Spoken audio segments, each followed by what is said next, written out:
Hi, my name is October Rainbows on YouTube or Lures, and I am your Sunday host for Witches of the Week.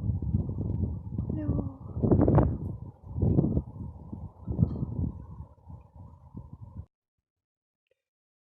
Hi guys, it's October here. Now first of all, I've got a new tripod which I'm experimenting with, so hopefully it behaves. And stays where it's been put while I'm doing this video. Because normally I have a pot of pens and that is what it sits on my camera phone. Anyway, hi guys, I wanted to talk to you about a topic. I'm making sure my TV is turned down here. A topic that I got told was on the cards this week, which is how I started off on my path. So, how I started off on my path was I grew up in the small fishing village of Paved, and basically it meant that I grew up around nature, and before I knew what witchcraft was, paganism was, anything of that nature, I homed in on what was around me.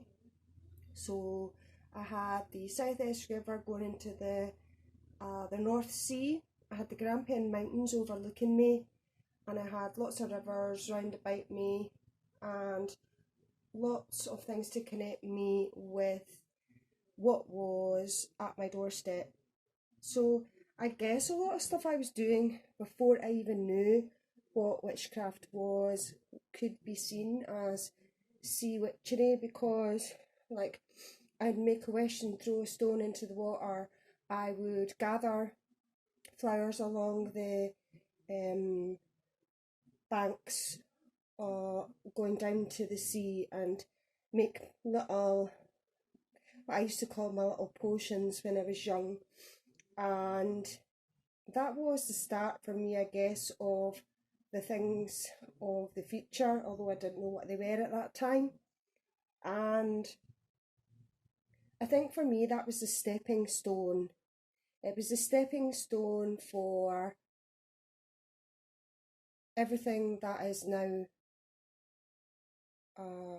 my life spiritually. I never knew the actual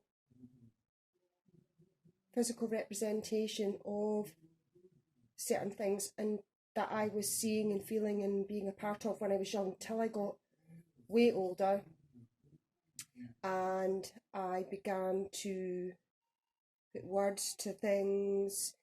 I began to understand what certain things meant that I'd been involved in or partaking in since I was young, and it kind of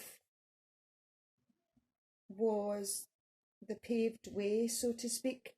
Now I believe that my gran on my mum's side, I don't know if she was a witch, but she was definitely open spiritually, and she used to say things to me that resonated with me, even although I didn't know at that time half of the things she was saying what they meant.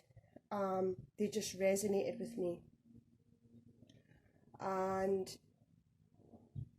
that all made memories in my mind and allowed me to go into things with an open mind and an open heart, and to partake in what resonated with me.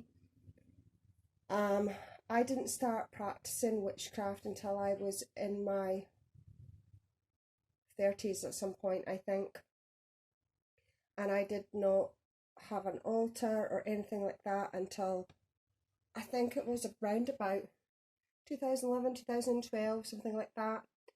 Um, and then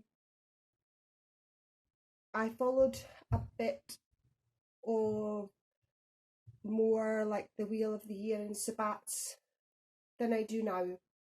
Now I'm totally different. Now I really connect with what I see out my window, what the weather's like, what the clouds are like, what the water's like. Is it raining? Is it sun out? What are the clouds like? What flowers are blooming and what trees are blossoming at my front door or in the forest to the back of me. And that is the basis of a lot of my practice now. It's very hands-on. It's very much connected in with, I believe, the old ways. And by the old ways, I don't necessarily mean what you see in books or read in books, but what I feel potentially may have been how people of yesteryear went about things because of the way of the world then, and because of you couldn't just nip to the shops and get this, that, and the next thing. You had to go with what you had at your front door, out in the woodlands at the back of your house, what was in the rivers, what was wild growing around about you, and obviously the energies connected in with particular things to do with different areas at that time. So that is pretty much it in a nutshell with regards to how things came to be. They came to be without me really realising that was the case. And I guess when you grow up the way I did in the environment I grew up in, and what was at my front or back door, I think kind of paved the way for me as a child, because I didn't have what people have nowadays. I didn't have a computer or the internet. I didn't have a mobile phone. I didn't have even subscriptions to magazines or anything back then. I went to the library, I shopped in a second-hand bookstore, an oldie worldy place in the town, and I really embodied my environment, the environment that was surrounding me as I grew up. I was in Ferryden from about age 8, 7.5, 8, till I was about 21 years old, and that really did pave the way for me. So I would say that was the beginnings of my path, and that's what inspired me, and that's what resonated with me, and that's how I became how I am now in some respects, because I had to connect with what was around me. I had to gather what was around me, and this was before I even knew what a witch was in the practical sense of the word. So yeah, that's pretty much how it was, I would say, how things began, and I feel blessed that that is where I got to grow up, and it really has made a giant impact on me and made me really appreciate the small things. Anyway, lots of love and blessed be. Bye.